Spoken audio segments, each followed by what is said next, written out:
पूज्याय राघवेन्द्राय सत्यधर्मरताय च भजतां कल्पवृक्षाय नमतां कामधेनुवे. ಹಾಯ್ ಹಲೋ ನಮಸ್ಕಾರ ರೀ ಎಲ್ಲರಿಗೂ ಬೆಳಗಿನ ಶುಭೋದಯ ರೀ. ಎಲ್ಲರೂ ಹೆಂಗದಿರಿ? ಆರಾಮದಿರಿ ಏನ್ರಿ? ನಾವು ಆರಾಮದೀವಿ ನೋಡ್ರಿ. ನೀವು ಎಲ್ಲರೂ ಆರಾಮದ್ರಿ ಅಂತ ಅಂದ್ಕೊಂಡು ಇವತ್ತಿನ ಲಾಗ್ನ ಸ್ಟಾರ್ಟ್ ಮಾಡೋನು ಬರ್ರಿ. ಇದು 2 ದಿವಸದಿಂದ ಲಾಗ್ ಆಗಿರುತ್ತೆ ನೋಡ್ರಿ. ಲಾಗ್ ಇಷ್ಟ ಆಗತ್ತಿದ್ರೆ ಲೈಕ್ ಮಾಡಿ, ಶೇರ್ ಮಾಡಿ, ಸಬ್ಸ್ಕ್ರೈಬ್ ಮಾಡ್ಕೊಂಡು ಸಪೋರ್ಟ್ ಮಾಡಿರಿ. 2 ದಿವಸ ಹೆಂಗಿತ್ತು ದಿನಾನ ಅಂತ ನಿಮ್ಮ ಸಂಗಟ ಶೇರ್ ಮಾಡ್ತೀನಿ ರೀ. ಆದಷ್ಟು ಇಡುವ ಇಷ್ಟ ಆಗಂತಿದ್ರೆ ಲೈಕ್ ಮಾಡೋದು ಮರೆಯೋಕೆ ಹೋಗ್ಬೇಡ್ರಿ. ಇದು 2 ದಿವಸದಿಂದ ಲಾಗ್ ಆಗಿರುತ್ತೆ ನೋಡ್ರಿ. ಇವತ್ತು ಹೊರಗಿನ ನಾಗಪ್ಪನ ಹಾಲು ಇರುತ್ತೆ ಮತ್ತು ಹಬ್ಬ ಅಂತೇಳಿ ನಮ್ಮ ಕಡೆ ಹೋಳ್ಗೆ ಮಾಡ್ತಾರೋ ಅಂದ್ರೆ ನಿನ್ನೆ ಬರೀ ನಾಗಪ್ಪಗೆ ಹಾಲು ಹಾಕಿ ಬಿಟ್ಟಿರ್ತೀವಿ ರೀ ಮನ್ಯಾಗ. ನೆಕ್ಸ್ಟ್ ಡೇ ಏನಿತ್ತಲ್ಲ ಹೋಳ್ಗೆ ಮಾಡಿಬಿಟ್ಟು ದೇವರ ನೈವೇದ್ಯ ಮತ್ತು ಹೊರಗಡೆ ಹೋಗಿ ಹಾಲು ಹಾಕಿ ಬರ್ತೀವಿ. ಹಾಗಾಗಿ ನಾನು ಹೋಳ್ಗೆ ಮಾಡ್ಬೇಕಂತ ಕಡ್ಲೆಬೇಳೆನ ತೊಗೊಂಡು ತೊಳೆದ್ಬಿಟ್ಟು ಕುದ್ಸಾಕ್ ಇಡಾಕಂತೀನಿ ನೋಡ್ರಿ. ಕುದ್ಸಾಕ್ ಇಡಾಮಂದ ಸ್ವಲ್ಪ ಎಣ್ಣೆ ಮತ್ತು ಸ್ವಲ್ಪ ಅರಿಶಿನ ಪುಡಿ ಹಾಕಿ ಕಡ್ಲೆಬೇಳೆ ತೊಳೆದ್ಬಿಟ್ಟು ಜಾಸ್ತಿ ನೀರು ಹಾಕಿ ಕುದ್ಸಾಕಿಡ್ಬೇಕಾಗುತ್ತೆ ರೀ. ಅಂದರೆ ಇದು ಕಟ್ಟು ತೆಗೆದ್ಬಿಟ್ಟು ಕಟ್ಟಿನ ಸಾರು ಮಾಡ್ತೀವಲ್ಲ, ಅಂದರೆ ಸಾಂಬಾರು ಮಾಡ್ತೀವಲ್ಲ ರೀ. ಹಾಗಾಗಿ ಸ್ವಲ್ಪ ಜಾಸ್ತಿನೇ ನೀರು ಹಾಕಿಬಿಟ್ಟು ಬೇಳೆನ ಬೆನ್ಸಾಕಿಡಬೇಕು.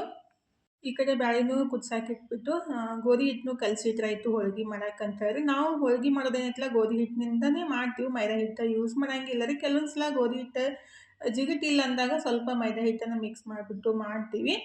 ಈಗಿದ್ರೆ ಗೋಧಿ ಹಿಟ್ಟನ್ನು ಕಲಸಿಟ್ಟು ಅಂಟಿನ ಉಂಡಿನೂ ರೆಡಿ ಮಾಡಿದೆ ನೋಡ್ರಿ. ಅಂದರೆ ಕೊಟ್ಟು ಕಳ್ಸೋದಿತ್ತು. ಇದು ಶಿವಮೊಗ್ಗ ಡಿಸ್ಟಿಕ್ ಯಾವುದೋ ನೆನಪಿಲ್ಲ ಹೆಸರು, ದೂರ ಕಳ್ಸೋದಿತ್ತು ರೀ. ಹಾಗಾಗಿ ಬೆಳಗ್ಗೆನೇ ರೆಡಿ ಮಾಡಿಬಿಟ್ಟು ಪ್ಯಾಕ್ ಮಾಡಿ ಇಟ್ಬಿಟ್ರಾಯ್ತು. ನೈವೇದ್ಯ ಎಲ್ಲ ತೊಗೊಂಡು ಹಂಗೆ ಕೊರಿಯರ್ ಹಾಕಿ ದೇವರಿಗೆ ಹೋಗಿ ಬಂದ್ರೆ ಆಗುತ್ತಂತೇಳಿ ಫಸ್ಟಿಗೆ ಇದನ್ನು ರೆಡಿ ಮಾಡಿ ಪ್ಯಾಕ್ ಮಾಡಿ ಇಟ್ಟೆ ರೀ.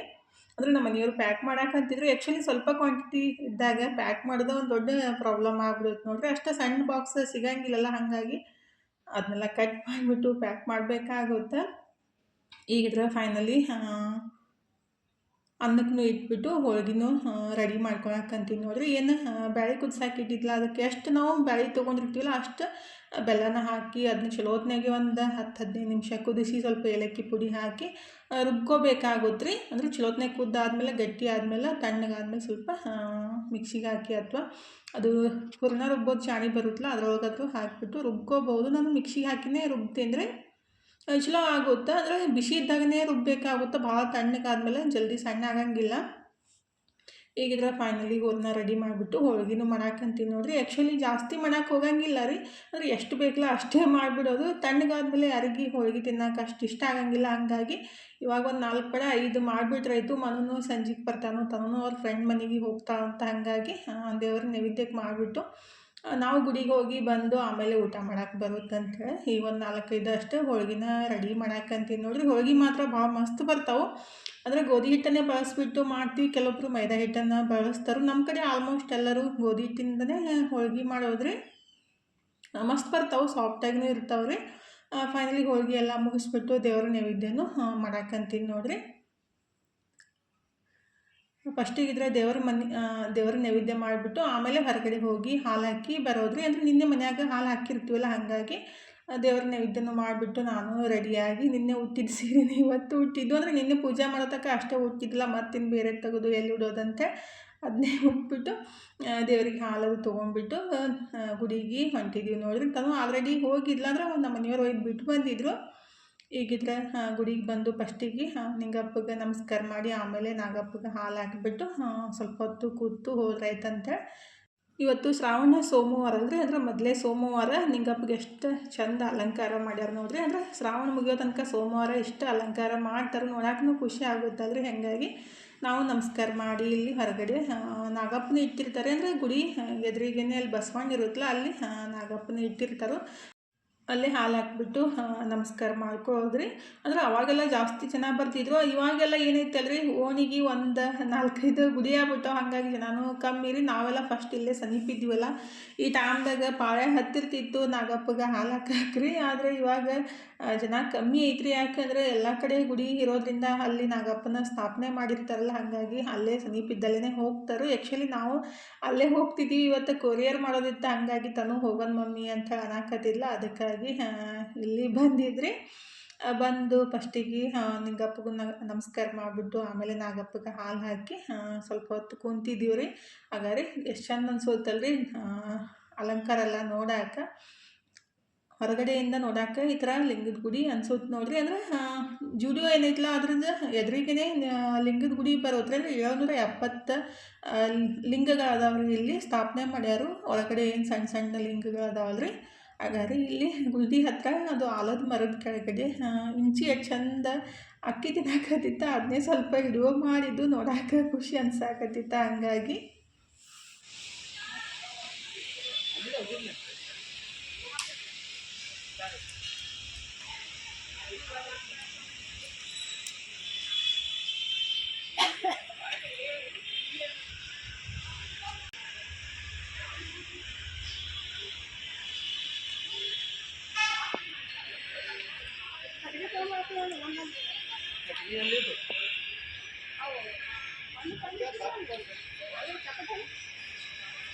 ಇಲ್ಲಿ ಗುಡಿ ಹತ್ರ ನಮ್ಮ ಮನೆಯವರು ಗಿಡದಾಗ ಏರ್ಬಿಟ್ಟು ಜೋಕಾಲಿ ಕಟ್ಟಿದ್ರು. ಅವ್ರು ಗಿಡದಾಗ ಹತ್ತಿದಾಗ ನನಗೆ ಕೈಕಾಲೆಲ್ಲ ನಡಗಕ್ಕೆ ಸ್ಟಾರ್ಟ್ ಆಗಿದ್ದು ನೋಡ್ರಿ. ನನಗಂತೂ 2ನೇ ಫ್ಲೋರ್ 3ನೇ ಫ್ಲೋರಿಗೆ ಹೋದ್ರೇ ಚಕ್ರ ಬರಂದಂಗೆ ಆಗುತ್ತಂದ್ರೆ ಮ್ಯಾಲೆ ಹತ್ತಾ ಇದ್ದಂಗೆ ಸ್ವಲ್ಪ ನಂಗೆ ಭಯ ಆಗುತ್ತೆ. ಆದ್ರೆ ಅವರು ಅಷ್ಟು ಹೈಟ್ ಗಿಡನ ಹತ್ಬಿಟ್ಟು ಜೋಕಾಲಿ ಕಟ್ಟಿದ್ರು. ಅಂದ್ರೆ ಇತ್ತೀಚಿನ ಮಕ್ಕಳಿಗೆಲ್ಲ ಮ್ಯಾಲೆ ಹತ್ತೋದಂದ್ರೆ ಅಷ್ಟು ಅಂದರೆ ಕೆಲವೊಂದು ಹುಡುಗರಿಗೆ ಕೇಳಿದ್ರು ಅಕ್ಕೋರು, ಆದರೆ ನಮ್ಮ ಗಿಡ ಹತ್ತಕ್ಕೆ ಬರಂಗಿಲ್ಲ ರೀ ಅಂತ ಹೇಳಿದ್ರು. ಇಲ್ಲ ನಮ್ಮ ಮನೆಯವರು ನಾನು ಹತ್ತಿ ಕಟ್ತೀನಿ ಯಾರು ಅಂತೇಳಿ ಜೋಕಾಲಿ ಕಟ್ಟಿದ್ರು. ಅವರಿದ್ರೆ ಕೆಟ್ಟದವರು ಮೊದಲು ಕುಂದ್ರಬೇಕು ನೋಡ್ರಿ ಅಂತ ಅಂದ್ಕೊಳ್ಳಿ ಅವರು ಒಂದು ಸ್ವಲ್ಪ ಜೋಕಾಲಿ ಮೇಲೆ ಕುಂತು ಎದ್ರು. ಅಂದರೆ ಇವತ್ತು ನಾಗರ ಪಂಚಮಿ ದಿವಸ ಜೋಕಾಲಿ ಮೇಲೆ ಕೂಡೋದು ಪದ್ಧತಿ ರೀ. ಹಾಗಾಗಿ ಹಗ್ಗ ಆ್ಯಕ್ಚುಲಿ ಸಾಣ್ದಿತ್ತಲ್ಲ, ಹಾಗಾಗಿ ಹರಿಯುತ್ತೋ ಏನು ಮಾಡುತ್ತೋ ಅಂತೇಳಿ ಎಲ್ಲರೂ ಹಂಚ್ತಾ ಇದ್ವಿ. ಆದರೆ ಅದು ಗಟ್ಟಿ ಇತ್ತಲ್ರಿ, ಹೊಸ ಹಗ್ಗ ಇದ್ರು ಏನಾಗಂಗಿಲ್ಲ. ಆದ್ರೆ ಮನುಷ್ಯಾಗ ಮಾತ್ರ ಭಯ ಇದ್ದೇ ಇರುತ್ತಲ್ರಿ. ಅಕ್ಕೋರಂತೂ ಹರಿದಿತ್ತು ನೋಡ್ರಿ ಅಂತೇಳಿ ಅನ್ನಕತ್ತಿದ್ರು. ನಮ್ಮ ಮನೆಯವರಿದ್ರೆ ಅಲ್ಲೇನು ಹರಿಯುತ್ತಾ ಮನುಷ್ಯನ ವೇಟಿಗೆ ಇಷ್ಟು ದಪ್ಪ ಐತಿ, ಏನು ಹರಿಯಂಗಿಲ್ಲ ಅಂತ ಅನ್ನಕತ್ತಿದ್ರು. ಆದರೆ ನಮಗೆ ಮಾತ್ರ ಅಂಜಿಕೆ ಬರಾಕತ್ತಿತ್ತು. ಹಗ್ಗನೂ ಸಣ್ಣದೈತಿ, ಮ್ಯಾಲೆ ಏನು ಟೊಂಗಿಗೆ ಅಂದರೆ ಅದು ಬೇವಿನ ಗಿಡ ಇತ್ತಂದರೆ ಬೇವಿನ ಗಿಡಕ್ಕೆ ಏನು ಕಟ್ಟಿದ್ರಲ್ಲ ಅದನ್ನು ಸಣ್ಣದಿತ್ತಲ್ಲ ಕಟ್ಗೆ. ಅಂದರೆ ಬೇವಿನ ಗಿಡ ಆಗಲಿ ಮಾವಿನ ಗಿಡ ಆಗಲಿ ಸ್ವಲ್ಪ ಜಾಸ್ತಿ ಗಟ್ಟಿ ಇರ್ತಾವ್ರಿ. ಮತ್ತು ಬೇರೆ ಗಿಡಗಳಾದ್ರೆ ಸ್ವಲ್ಪ ಮೆತ್ತಿಗಿರ್ತಾವಲ್ಲ, ಜಲ್ದಿ ಮುರಿತಾವೆ. ನಮ್ಮ ಮನೆಯಾಗಿದ್ರೆ ಏನು ಮುರಿಯಂಗಿಲ್ಲ, ಏನೂ ಆಗಂಗಿಲ್ಲ ಅಂತ ಅನ್ನಕತ್ತಿದ್ರು. ಹಂಗಾಗಿ ನಾನು ಸ್ವಲ್ಪ ಹೊತ್ತು ಜೋಕಾಲಿ ಆಡಿಬಿಟ್ಟು ಅಕ್ಕೋರು ಹಂಚ್ಕೊತಾನೆ ಕುಂತಿದ್ರೆ, ಅಪ್ಪ ಮುರಿಯುತ್ತಂದ್ರೆ ಹೆಂಗೆ ಮಾಡೋದ್ರಿ, ತಮಕ್ಕಂತ ಬಿದ್ದರೆ ಹೆಂಗೆ ಮಾಡೋದು ಅಂತೇಳಿ ಏನಾಗಲ್ಲ ಅವ್ರಿ ಅಂತೇಳಿ ಅನ್ನಕತ್ತಿದ್ರು. ಎಲ್ಲರೂ ಸ್ವಲ್ಪ ಹೊತ್ತು ಅಂದರೆ ಸ್ವಲ್ಪ ಆಡಬೇಕಲ್ರಿ, ಇವತ್ತು ಪದ್ಧತಿ. ಹಾಗಾಗಿ ನಾವು ಸ್ವಲ್ಪ ಆಡಿ ಬಿಟ್ಟಿದ್ದೆ ಅಷ್ಟೇ. ಹುಡುಗರು ಮತ್ತು ಹೆಣ್ಮಕ್ಳು ಎಲ್ಲರೂ ಬಂದು ಆಡೋಕೆ ಸ್ಟಾರ್ಟ್ ಮಾಡಿಬಿಟ್ಟಿದ್ರು. ಅಂದರೆ ಇವತ್ತು ಹಬ್ಬ ಅಂದಮೇಲೆ ಅವಾಗೆಲ್ಲ ಫಸ್ಟ್ ಹಂಗೆ ರೀ, ಸೀರೆ ಎಲ್ಲ ಉಟ್ಕೊಂಡ್ಬಿಟ್ಟು ಗುಡಿಗೆ ಹೋಗಿ ಜೋಕಾಲಿ ಆಡೋದು ಆ ಥರ ಎಲ್ಲ ಹಬ್ಬನ ಸೆಲೆಬ್ರೇಷನ್ ಮಾಡ್ತಿದ್ರು ಹಳ್ಳಿ ಒಳಗೆ. ಇತ್ತೀಚಿಗಂತೂ ಎಲ್ಲ ಕಡೆ ಕಮ್ಮಿನೇ ಆಗೈತೆ ಬಿಡ್ರಿ. ಫೈನಲಿ ನಾವು ಸ್ವಲ್ಪ ಜೋಕಾಲಿ ಆಡಿ ಸ್ವಲ್ಪ ಹೊತ್ತು ಕುಂತು ಮಾತು ಹೇಳಿ ಫೈನಲಿ 4 ಗಂಟೆಗೆ ಮನೆಗೆ ಬಂದು ಊಟ ಮಾಡಕ್ಕಂತೀವಿ ನೋಡ್ರಿ. ಹೊಟ್ಟೆನೂ ಹಸ್ಬಿಟ್ಟಿದ್ದ, ಬೆಳಗ್ಗೆ ಹಿಡ್ಕೊಂಡು ಏನೂ ತಿಂದಿದ್ದಿಲ್ಲ. ಹಂಗಾಗಿ ಬಂದ ಕೂಡಲೇ ಸಾಂಬಾರ್ಗಷ್ಟೇ ಒಗ್ಗರಣೆ ಹಾಕಿಬಿಟ್ಟು ತನೂ ಅವ್ರ ಫ್ರೆಂಡ್ ಮನೆಗೆ ಹೋಗ್ಯಾರ. ನಮ್ಮನು ಇದ್ರೆ NCC ಅದು ಬೆಟಾಲಿಯನ್ಗೆ ಹೋಗ್ಯಾನ್ರಿ, ಹುಡುಗರಿಗೆ ಹೇಳ್ಕೊಡೋದೈತೆ ಅಂತೇಳಿ. ಅವನು ಸಂಜಿಕೆ ಬರ್ತಾನೋ, ಹಾಗಾಗಿ ಸ್ವಲ್ಪನೇ ಮಾಡಿದ್ದಿಲ್ಲ. ಮತ್ತು ಅವ್ರು ಬಂದ ಕೂಡಲೇ ಮಾಡಿ ಕೊಡಕ್ಕೆ ಬರುತ್ತಂತೇಳಿ ಈಗ ನಾನು ಮತ್ತು ನಮ್ಮ ಮನೆಯವರು ಊಟ ಮಾಡಕ್ಕಂತೀವಿ ನೋಡ್ರಿ. ಒಂದಿನ ಪ್ಲೇಟ್ ಹಚ್ಬೋದನ್ನೇ ಆಗಿಲ್ಲ. ಆಲ್ರೆಡಿ ನಮ್ಮ ಮನೆಯವ್ರದ್ದು ಊಟನ ಮುಗ್ಯಾಕೆ ಬಂತು ನೋಡ್ರಿ. ಫುಲ್ ಎಕ್ಸ್ಪ್ರೆಸ್ ಟ್ರೈನ್ ಇದ್ದಂಗೆ ಅವರು. ನಾವು ಒಂದು ಸ್ವಲ್ಪ ಊಟ ಮಾಡಿರಿ, ಅವ್ರ ಊಟನೇ ಮುಗಿದ್ಬಿಟ್ಟಿರ್ತೈತಿ. ಈಗಿದ್ರೆ ಟೈಮ್ 7:30 ಆಗಿತ್ತು ನೋಡ್ರಿ. ಮೊನ್ನೆ NCC ಕ್ಯಾಂಪಿಂದ ಬಂದಿದ್ದ, ಅಂದರೆ ಕ್ಲಾಸಿಂದ ಬಂದಿದ್ದ. ಇವಾಗ ಮತ್ತೆ ಹೋಳ್ಗೆ ಮಾಡಕ್ಕಂತೀನಿ ನೋಡ್ರಿ. ಅವನಿಗೇನೈತಲ್ಲ ಬಿಸಿ ಬಿಸಿ ಹೋಳ್ಗೆ ಇದ್ರೇ ಇಷ್ಟ ಆಗುತ್ತೆ. ಅದಕ್ಕಾಗಿ ನಾನು ಎಷ್ಟು ಬೇಕಲ್ಲ ಅಷ್ಟೇ ಮಾಡಿಬಿಟ್ಟು ಈ ಥರ ಹೂರಣ ಮತ್ತು ಹಿಟ್ಟು ಫ್ರಿಜ್ ಒಳಗೆ ಎತ್ತಿಟ್ಟಿರ್ತೀನಿ. ಬೇಕಂದಾಗ ಈ ಥರ ಬಿಸಿ ಬಿಸಿ ಹೋಳ್ಗೆ ಮಾಡಿ ಕೊಟ್ಟರೆ ಆಯಿತು, ಸಖತ್ತಾಗಿರುತ್ತೆ ರೀ. ಹಾಲು ತುಪ್ಪ ಹಾಕ್ಕೊಂಡು ತಿಂದ್ರಂತೂ. ಅದಕ್ಕೇನೋ ನಾವು ಎಣ್ಣೆ ಹಚ್ಚಿ ಮಾಡ್ಬೇಕಂತೇನು ರೂಲ್ಸ್ ಇಲ್ಲ ರೀ. ಎಣ್ಣೆ ಹಚ್ಚಿ ಬೇಕಾದ್ರೆ ತೆಗೆದ ಮೇಲೂ ಮಾಡ್ಬೋದು. ಈ ಥರ ಹಿಟ್ಟು ಹಚ್ಚಿಬಿಟ್ಟು ಮಾಡಿ ಆಮೇಲೆ ಎಣ್ಣೆ ಹಚ್ಚಿ ಬೆನ್ಸ್ಕೋಬೋದು. ನಾನು ಹಾಗೆ ಮಾಡೋದ್ರಿ. ಪದೇ ಪದೇ ಅದು ಎಲ್ಲಿ ತೊಳೆಯೋದಂತೇಳಿ ಹಿಟ್ಟು ಹಚ್ಚಿ ಮಾಡಿಬಿಟ್ಟು ಆಮೇಲೆ ಎಣ್ಣೆ ಹಚ್ಚಿ ಬೆನೆಸ್ತಿದ್ರಿ. ಟೇಸ್ಟ್ ಮಾತ್ರ ಮಸ್ತ್ ಇರ್ತಾವೆ. ಮತ್ತು ಮಾಡೋದೂ ಈಜಿ ರೀ. ಒಂದು ಸಲ ನಾವು ಹೂರಣ ಮಾಡಿ ಇಟ್ಬಿಟ್ಟಿವಿ ಅಂದರೆ 3-4 ದಿವಸ ಆರಾಮ್ಸ್ರಿ ಯೂಸ್ ಮಾಡ್ಬೋದು. ಬೇಕಂದಾಗ 1-2 ಮಾಡೋದು, ಬಿಸಿ ಬಿಸಿ ಹೋಳ್ಗೆ ಉಣ್ಣೋದು. ಆ್ಯಕ್ಚುಲಿ ತಣ್ಣಗಾಗಿದ್ದಕ್ಕಿಂತ ಈ ಥರ ಬಿಸಿ ಹೋಳ್ಗೆ ಉಣ್ಣಾಕ ಮಸ್ತಾಗಿರುತ್ತೆ ನೋಡಿರಿ. ಎಲ್ಲರಿಗೆ ಅಡುಗೆ ಮಾಡಿಕೊಟ್ಟು ನಾನಂತೂ ಮಧ್ಯಾಹ್ನ ಊಟ ಮಾಡಿದ್ದೆ ಅಲ್ರಿ, 4 ಗಂಟೆಗೆ ಹಸು ಇದ್ದಿತ್ತಲ್ಲ ಮನ್ಕೊಂಡೆ. ಇದು ನೆಕ್ಸ್ಟ್ ಡೇ ಲಾಗ್ ನೋಡಿರಿ. ಇವತ್ತು ಬೆಳಗ್ಗೆ ಎದ್ದು ಎಲ್ಲ ಕೆಲಸ ಮುಗಿಸಿ ಜಳಕ ಮಾಡಿದ್ದೇವೆ ರೀ. ನಮಸ್ಕಾರ ಮಾಡಿಬಿಟ್ಟು ಫಸ್ಟಿಗಿದ್ರೆ ನಾಷ್ಟಕ್ಕೆ ರೆಡಿ ಮಾಡಕ್ಕಂತೀನಿ ನೋಡಿರಿ. ನಿನ್ನೆ ಮಾಡಿದ್ದು ಕಟ್ಟಿನ ಸಾರನ್ನು ಕುದಿಸಾಕೆ ಇಟ್ಟಿದ್ದೀನಿ. ಅಂದ್ರೆ ಅದು ಬಿಸಿ ಮಾಡಿ ಇಡಬೇಕಾಗುತ್ತೆ ರೀ. ಬಿಸಿ ಮಾಡ್ಲಿಕ್ಕಂದ್ರೆ ಹಾಳಾಗ್ಬಿಡುತ್ತೆ. ಅದಕ್ಕಾಗಿ ಕಟ್ಟಿನ ಸಾರು 2-3 ದಿವಸ ಉಣ್ಬೋದು, ಟೇಸ್ಟು ಚಲೋ ಇರುತ್ತೆ. ಆದರೆ 2-3 ಟೈಮ್ ಅದನ್ನು ಬಿಸಿ ಮಾಡಬೇಕಾಗುತ್ತೆ. ಈಗಿದ್ರೆ ನಾಷ್ಟ ಎಲ್ಲ ಮುಗಿಸ್ಬಿಟ್ಟು ಮಸ್ತ್ ಒಂದಷ್ಟು ಚಹಾ ಮಾಡ್ಕೊಂಡು ಕುಡಿಯೋಣಂತ ಇಟ್ಟಿದ್ದೀನಿ. ಫೋನ್ ಬಂದುಬಿಡ್ತಾ, ಅದನ್ನ ಕುದ್ದು ಗಟ್ಟಿನೇ ಆಗ್ಬಿಡ್ತು. ಮಧ್ಯಾಹ್ನ ಅಷ್ಟೇ ರೀ, ನಿನ್ನೆ ಮಾಡಿದ್ದನ್ನು ಸಾಂಬಾರು ಇಟ್ಟು ಹೋಳ್ಗೆ ಮಾಡಿಕೊಟ್ಟೆ. ಅನ್ನ ಅಷ್ಟು ಮಾಡಿಬಿಟ್ಟು ಈಗಿದ್ರೆ ಸಂಜೆ ಟೈಮ್ಗೆ ಸಾಬೂನು ರೆಡಿ ಮಾಡ್ಬೇಕಂತೇಳಿ ಆ್ಯಕ್ಚುಲಿ 1 ತಿಂಗಳ ಹಿಂದನೇ ತರಿಸಿದ್ದು ಸಾಬೂನು ಏನಂತಾರೆ ಬೇಸ್ರಿ, ಅಂದರೆ ಮೈಗೆ ಹಚ್ಕೊಳಕ್ಕೆ ಮತ್ತು ಮುಖಕ್ಕೆ ಯೂಸ್ ಮಾಡ್ಬೋದು. ಅದು ಆನ್ಲೈನ್ ಒಳಗೆ ಸಿಗುತ್ತೆ ರೀ. 125-30 ರೂಪಾಯಿ ಅಷ್ಟು ಕೊಟ್ಟರೆ ಅದು ಸಾಬೂನು ಮೋಲ್ಡ್ ಮತ್ತು ಸಾಬೂನು ಬೇಸ್ ಸಿಗುತ್ತೆ ರೀ. ಅದನ್ನೇ ನಾನೀಗ ರೆಡಿ ಮಾಡಕ್ಕಂತೀನಿ ನೋಡಿರಿ. ಇಲ್ಲಿ ಏನೈತಿಲ್ಲ, ನಾನು ಆರೆಂಜ್ ಸಿಪ್ಪೆ ಮತ್ತು ಹೆಸರು ಕಾಳು, ಮೊಸರು ದಾಲ್ ಅಂತಾರಲ್ರಿ, ಕೆಂಪು ಬ್ಯಾಳೆ, ಅದನ್ನ ಮತ್ತಿದು ನಮ್ಮ ಕಡೆ ಅವ್ರಿ ಹೂವು ಅಂತೀವಿ. ಇದು ಸ್ಕಿನ್ನಿಗೆ ಚಲೋ ಅಂತ್ರಿ. ಸ್ಕಿನ್ ಮೇಲೆ ಏನಾದರೂ ಡಾರ್ಕ್ ಆಗಿದ್ರೆ ಅದು ಹೋಗುತ್ತಂತ ಹೇಳ್ತಾರೆ. ಆದರೆ ನಾನು ಸಾಬೂನೊಳಗೆ ಮಿಕ್ಸ್ ಮಾಡ್ಬಿಡೋಣ ಅಂತೇಳಿ ತಂದು ಇಟ್ಟಿದ್ದೆ ರೀ. ಎಲ್ಲನೂ ತೆಗೆದು ಬಿಸಿಲಿಗೆ ಇಟ್ಟಿದ್ದೆ 1-2 ದಿವಸ ರೀ. ಅದನ್ನ ಮಿಕ್ಸಿಗೆ ಹಾಕಿಬಿಟ್ಟು ಪುಡಿ ಮಾಡಿ ತೊಗೊಳಕ್ಕಂತೀನಿ ನೋಡಿರಿ. ಆ್ಯಕ್ಚುಲಿ ಇದಕ್ಕೆ ಸ್ವಲ್ಪ ಬಾದಾಮಿ ಮತ್ತು ಸ್ವಲ್ಪ ರೋಸ್ ಎಲೆನ ಹಾಕಿಬಿಟ್ಟು, ಅಂದರೆ ಗುಲಾಬಿ ಹೂವಿನ ಎಲೆನ ಹಾಕಿಬಿಟ್ಟು ಪುಡಿ ಮಾಡ್ಕೋಬೇಕಿತ್ತು. ನನಗೆ ನೆನಪಾಗಂಗಿಲ್ಲ ಕೆಲವೊಂದು ಸಲ. ಅಂದರೆ ಅಡುಗೆ ಎಲ್ಲ ನೀಟಾಗಿ ರೆಡಿ ಮಾಡಿಕೊಂಡು ಮಾಡೋದೇ ಬೇರೆ, ಕೆಲವೊಂದು ಸಲ ನೆನಪಾಗ್ಲಿಕ್ಕಂದ್ರೆ ಮತ್ತು ಪದೇ ಮಿಕ್ಸ್ ಮಾಡೋದಾಗ್ಬಿಡುತ್ತೆ. ಈಗಿದ್ರೆ ಅದನ್ನ ಏನು ತೊಗೊಂಡಿದ್ದೆಲ್ಲ 4 ಐಟಮ್ಸ ಪುಡಿ ಮಾಡಿ ತೊಗೊಂಡಿದ್ದೆ ರೀ. ಅದಕ್ಕೆ ಸ್ವಲ್ಪ ಅರಿಶಿನ ಪುಡಿ ಮತ್ತು ಸ್ವಲ್ಪ ಮುಲ್ತಾನಿ ಮಟ್ಟಿ ಹಾಕಕ್ಕಂತೀನಿ ನೋಡಿರಿ. ಅಂದರೆ ಇದ್ರೆ ಹಾಕ್ಬೋದು, ಇರ್ಲಿಕ್ಕಂದ್ರೆ ಸ್ಕಿಪ್ ಮಾಡ್ಬೋದು. ಅರಿಶಿನ ಮತ್ತು ಮುಲ್ತಾನಿ ಮಟ್ಟಿ ಸ್ವಲ್ಪ ಹಾಕ್ಬಿಟ್ಟು, ಇದು ಬೇವಿನ ಎಲೆ ಪುಡಿ ಐತ್ರಿ. ಇದು ಡ್ರೈ ಸ್ಕಿನ್ ಇದ್ರೆ ಯೂಸ್ ಮಾಡೋಕ್ಕೆ ಹೋಗಬಾರ್ದು, ಇಚ್ಚಿಂಗ್ ಆಗುತ್ತೆ ರೀ. ಆಯಿಲ್ ಸ್ಕಿನ್ ಇದ್ರೆ ಯೂಸ್ ಮಾಡ್ಬೋದು. ಅದು 1/4 ಚಮಚದಷ್ಟೇ ಹಾಕ್ಬೇಕು ರೀ, ಜಾಸ್ತಿ ಯೂಸ್ ಮಾಡಬಾರ್ದು. ಇಲ್ಲಾಂದ್ರೆ ಅದು ಸ್ಕಿನ್ ಏನಿಲ್ಲ ಇಚ್ಚಿಂಗ್ ಆಗಕ್ಕೆ ಸ್ಟಾರ್ಟ್ ಆಗುತ್ತೆ. ಫಸ್ಟನ್ನು ಅದ್ರ ಜೊತೆನೇ ನಾನು ಬಾದಾಮಿ ಮತ್ತು ರೋಸ್ ಪೆಟಲ್ ಹಾಕಿಬಿಟ್ಟಿದ್ರೆ ಮತ್ತು ಹೊಳ್ಳಿ ಪುಡಿ ಮಾಡೋ ಅವಶ್ಯಕತೆ ಬೀಳ್ತಿದ್ದಿಲ್ಲ ರೀ. ನೆನಪಾಗಿತ್ತಿಲ್ಲ. ಹಾಗಾಗಿ 7-8 ಬಾದಾಮಿ ಮತ್ತು ಸ್ವಲ್ಪ ರೋಸ್ ಪೆಟಲ್ನ ಹಾಕಿಬಿಟ್ಟು ಮತ್ತೆ ಮಿಕ್ಸಿ ಮಾಡಿಬಿಟ್ಟು ಇದಕ್ಕನ್ನೇ ಮಿಕ್ಸ್ ಮಾಡ್ಕೊಳಕ್ಕಂತೀನಿ ನೋಡಿರಿ. ನೆನಪಾದಾಗ ಒಂದೊಂದು ಮಿಕ್ಸ್ ಮಾಡ್ತಾ ಇರ್ತೀನಿ. ಫೈನಲ್ ಎಲ್ಲ ಮಿಕ್ಸ್ ಮಾಡಿ ಇಟ್ಟಿದ್ದೀನಿ ರೀ. ಇದನ್ನ ಹಂಗನೂ ನಾವು ಸ್ಕ್ರಬ್ ಆಗಿ ಮುಖಕ್ಕೆ ಕೈ ಕಾಲಿಗೆಲ್ಲ ಯೂಸ್ ಮಾಡ್ಬೋದು. ಇಲ್ಲಾಂದ್ರೆ ಸಾಬೂನೊಳಗನ ಹಾಕಿ ಬಿಟ್ಟರೆ ಯೂಸ್ ಆಗುತ್ತೆ ಅಂತೇಳಿ. ಅಂದರೆ ಈ ಥರ ಅದನ್ನ ಕಲಸಿ ಹಚ್ಕೊಳಕ್ಕಿಂತ ಸಾಬೂನೊಳಗೆ ಹಾಕಿಬಿಟ್ರೆ ಬೆಸ್ಟ್ ಆಗಿರುತ್ತಂತೇಳಿ ನಾನು ನನ್ನದೇ ಓನ್ ಐಡಿಯಾ ಒಳಗೆ ರೆಡಿ ಮಾಡಾಕತ್ತಿದ್ದು. ಈಗಿದ್ರೆ ಅದನ್ನೂ ಎಲ್ಲ ಮಿಕ್ಸ್ ಮಾಡಿ ಇಟ್ಟಿದ್ದೀನಿ. ಅದು ಅಷ್ಟು ಹಾಕಕ್ಕೆ ಹೋಗಬಾರ್ದು, ಸ್ವಲ್ಪನೇ ಬೇಕಾಗುತ್ತೆ ರೀ.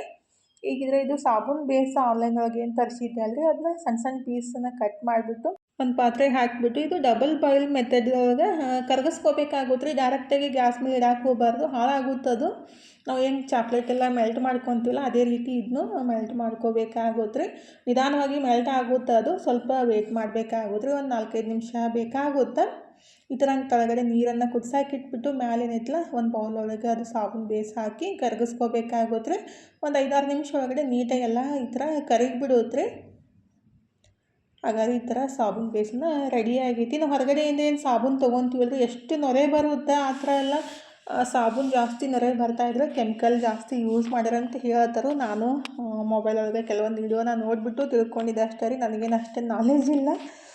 ಹಂಗೆ ಸ್ವಲ್ಪ ಒಂದೊಂದನ್ನು ಕಲಿಬೇಕಾಗುತ್ತಲ್ರಿ. ನಮಗೆ ಗೊತ್ತಿದ್ದನ್ನು ನಾವು ಫಾಲೋ ಮಾಡಬೇಕಷ್ಟೆ. ಈಗಿದ್ರೆ ಅದು ಸಾಬೂನು ಬೇಸ್ ಎಲ್ಲ ಕರಗಿದಾದ್ಮೇಲೆ ಇದಕ್ಕೆ ಸ್ವಲ್ಪ 1 ಚಮಚದಷ್ಟು ಚಂದನ ಪುಡಿ ಹಾಕಿದ್ದೀನಿ ರೀ, ಅಂದರೆ ಶ್ರೀಗಂಧದ ಪುಡಿ ಹಾಕಿದ್ದೀನಿ. ಮತ್ತು ಇಲ್ಲಿ ಏನದು ಎಲ್ಲ ಮಿಕ್ಸ್ ಮಾಡಿ ಇಟ್ಟಿದ್ದೆ ಅಲ್ರಿ, ಅದನ್ನೂ ಹಾಕಿಬಿಟ್ಟು ಚಲೋ ಹೊತ್ನಾಗೆ ಗಂಟಿಲ್ಲಾರ್ದಂಗೆ ಕಲಿಸ್ಬಿಡ್ಬೇಕು ರೀ. ಇದಕ್ಕೆ ಪಟ್ಟಂತ ಮೋಲ್ಡಿಗೆ ಹಾಕಿಬಿಡ್ಬೇಕು. ನಾನಿದ್ರೆ ಅದು ವಿಟಾಮಿನ್ ಇ ಕ್ಯಾಪ್ಸುಲ್ ಹಾಕ್ಬೇಕನ್ನೋಟಿಗೆ ಗಟ್ಟಿನೇ ಆಗ್ಬಿಡ್ತು. ಲೇಟ್ ಮಾಡೋಕ್ಕೆ ಹೋಗಬಾರ್ದು ರೀ, ಇಲ್ಲಾಂದ್ರೆ ಅದು ಗಟ್ಟಿ ಆಗಿಬಿಟ್ಟು ಏನಂತಾರೆ ದೋಸೆ ಹಿಟ್ಟಿನ ಥರ, ಅಂದರೆ ಗೋಧಿ ಹಿಟ್ಟಿನ ಥರ ಆಗಿಬಿಡುತ್ತೆ. ಇದು ವಿಟಾಮಿನ್ ಇ ಕ್ಯಾಪ್ಸುಲ್ ಹಾಕೋಣಂತೇಳಿ ಅದನ್ನ ಕಟ್ ಮಾಡ್ತಾಯಿದ್ದೆ, ಅದು ಕಟ್ ಮಾಡೋಕ್ಕೂ ಆಗಲಿಲ್ಲ, ಲೇಟ್ ಆಗ್ಬಿಡ್ತಾ. ಹಾಗಾಗಿ ಇದನ್ನೂ ಗಟ್ಟಿನೇ ಆಗ್ಬಿಟ್ಟು ನೋಡಿರಿ. ನಾನು ಅದನ್ನೆಲ್ಲ ಹಾಕಿ ಮಿಕ್ಸ್ ಮಾಡೋಕ್ಕೆ ಹೋಗಿಸಿಂದ ಅದನ್ನ ಹಾಕ್ಬೇಕನ್ನೋಟಿಗೆ ಈ ಥರ ಗಟ್ಟಿ ಆಗ್ಬಿಡ್ತು. ಇನ್ನೇನು ಮಾಡೋದಪ್ಪ ಅಂತೇಳಿ ಮತ್ತು ಅದನ್ನ ಹೊಳ್ಳಿ ತೆಗೆದ್ಬಿಟ್ಟು ಮತ್ತು ಅದನ್ನ ಡಬಲ್ ಬಾಯ್ಲ್ ಮೆಥಡ್ ಒಳಗೆ ಮತ್ತೆ ಕರಗಿಸಿ ಮತ್ತು ಮೋಲ್ಡಿಗೆ ಹಾಕಬೇಕಾಯ್ತು ರೀ. ಅಂದರೆ ಫಸ್ಟ್ ಟೈಮ್ ಮಾಡೋ ಮುಂದಾಗ ಫುಲ್ ಕನ್ಫ್ಯೂಸ್ ಒಳಗೆ ಏನಾದರೂ ಒಂದು ಮಾಡ್ತಾನೆ ಇರ್ತೀನಿ ನಾನು ಫಸ್ಟ್ ಟೈಮ್ ಟ್ರೈ ಮಾಡಿದ್ದಲ್ರಿ, ಹಾಗಾಗಿ ನನಗೂ ಅಷ್ಟು ಐಡಿಯಾ ಇದ್ದಿದ್ದಿಲ್ಲ. ಈಗ ಇದ್ರದ್ದು ಡಬಲ್ ಬಾಯ್ಲ್ ಮೆಥಡೊಳಗೆ ಮತ್ತು ಬಿಸಿ ಮಾಡ್ಕೊಂಡು ಈ ಥರ ಎಲ್ಲ ಕರಗಿಬಿಟ್ಟು ನೋಡಿರಿ, ಮತ್ತು ಅದನ್ನ ಈ ಥರ ಅದು ಸಾಬೂನು ಮೋಲ್ಡಿಗೆ ಹಾಕಿಬಿಟ್ರಾಯ್ತು. ಒಂದು ಅರ್ಧ ತಾಸು ಒಳಗಡೆ ಸಾಬೂನು ರೆಡಿ ಆಗಿಬಿಡುತ್ತೆ ನೋಡಿರಿ. ಆ್ಯಕ್ಚುಲಿ ಭಾಳ ಬೆಸ್ಟ್ ಅಂತ ಅನ್ಸುತ್ತೆ ನನಗಂದ್ರೆ, ಹೊರಗಡೆಯಿಂದ ತರೋಕ್ಕಿಂತ ಒಂದು ನಾವು ಅದು ಮುಲ್ತಾನಿ ಮಟ್ಟಿ ಸಾಬೂನಾಗಲಿ ಮತ್ತು ಇದು ಚಂದನ್ ಸಾಬೂನಾಗಲಿ ಮತ್ತು ಮೈಸೂರು ಸ್ಯಾಂಡಲ್ ಸೋಪ್ ಆಗಲಿ ತರಬೇಕಂದ್ರೆ ಸ್ವಲ್ಪ ಅಮೌಂಟ್ನೂ ಜಾಸ್ತಿ ಆಗುತ್ತೆ. ಈ ಥರ ಮಾಡಿಬಿಟ್ರೆ ಬೆಸ್ಟಾಗಿರುತ್ತಂತ ನನ್ನ ಅಭಿಪ್ರಾಯ ರೀ. ನಾನು ಫಸ್ಟ್ ಟೈಮ್ ರೆಡಿ ಮಾಡಿದ್ದು. ನೋಡೋಣ, ಫಸ್ಟಿಗೆ ನಾನು ಒಂದು ವಾರ ಯೂಸ್ ಮಾಡ್ತೀನಿ, ಚಲೋ ಅನ್ಸಿದ್ರೆ ಮತ್ತು ನೆಕ್ಸ್ಟ್ ಟೈಮ್ ನಿಮ್ಗೆ ಹೇಳ್ತೀನಿ ರೀ. ಯಾಕಂದ್ರೆ ಫಸ್ಟ್ ನಾವು ಅದನ್ನ ಟ್ರೈ ಮಾಡಿ ನೋಡಬೇಕಲ್ಲ, ಹಾಗಾಗಿ ಇತ್ತೀಚೆಗಂತೂ ಭಾಳ ಜನ ಸಾಬೂನು ಬಿಸ್ನೆಸ್ನು ಸ್ಟಾರ್ಟ್ ಮಾಡ್ಯಾರು, ರೆಡಿ ಮಾಡಿಬಿಟ್ಟು ಕೊಡ್ತಾರೋ. ಅದು ಕಾಸ್ಟ್ಲಿ ಆಗಿರುತ್ತೆ ರೀ, ಒಂದು ಸಾಬೂನಿಗೆ 200 ಮತ್ತು 150 ರೂಪೀಸ್ ಆ ಥರ ಐತಿ. ಹಾಗಾಗಿ ನಾವೇ ಮನೆಯೊಳಗೆ ಇದೇ ಥರ ಕೇಸರಿ ಸಾಬೂನಾಗಲಿ ಅಂದ್ರೆ ಅದು ಕೇಸರಿ ದಾಳನ ಹಾಕಿಬಿಟ್ಟು ಕಡಲೆ ಹಿಟ್ಟು ಅರಿಶಿನ ಹಾಕಿ ಆ ಥರ ಡಿಫ್ರೆಂಟಾಗಿ ಸಾಬೂನನ್ನು ರೆಡಿ ಮಾಡ್ಕೋಬೋದು. ಇದು ಜಾಸ್ತಿ ನೊರೆ ಬರೋಂಗಿಲ್ಲ ರೀ, ಆದರೆ ಕ್ಲೀನ್ ಮಾತ್ರ ಬೆಸ್ಟಾಗೇ ಆಗುತ್ತೆ. ಇವತ್ತಿನ ಲಾಗ್ನು ಇಲ್ಲೇ ಮುಗಿಸೋಣ್ರಿ. ಇವತ್ತಿನ ಲಾಗ್ ಹೆಂಗೆ ಅನಿಸ್ತು ಅಂತ ಹೇಳಿ ಕಮೆಂಟ್ ಬಾಕ್ಸ್ ಒಳಗೆ ಹೇಳೋದು ಮರೆಯೋಕ್ಕೆ ಹೋಗಬೇಡ್ರಿ. ಲಾಗ್ ಇಷ್ಟ ಆಗಿದ್ರೆ ಲೈಕ್ ಮಾಡಿ, ಶೇರ್ ಮಾಡಿ, ಸಬ್ಸ್ಕ್ರೈಬ್ ಮಾಡ್ಕೊಂಡು ಸಪೋರ್ಟ್ ಮಾಡಿರಿ. ಥ್ಯಾಂಕ್ ಯು ಫಾರ್ ವಾಚಿಂಗ್ ರೀ. ಬಾಯ್ ರೀ, ಟೇಕ್ ಕೇರ್.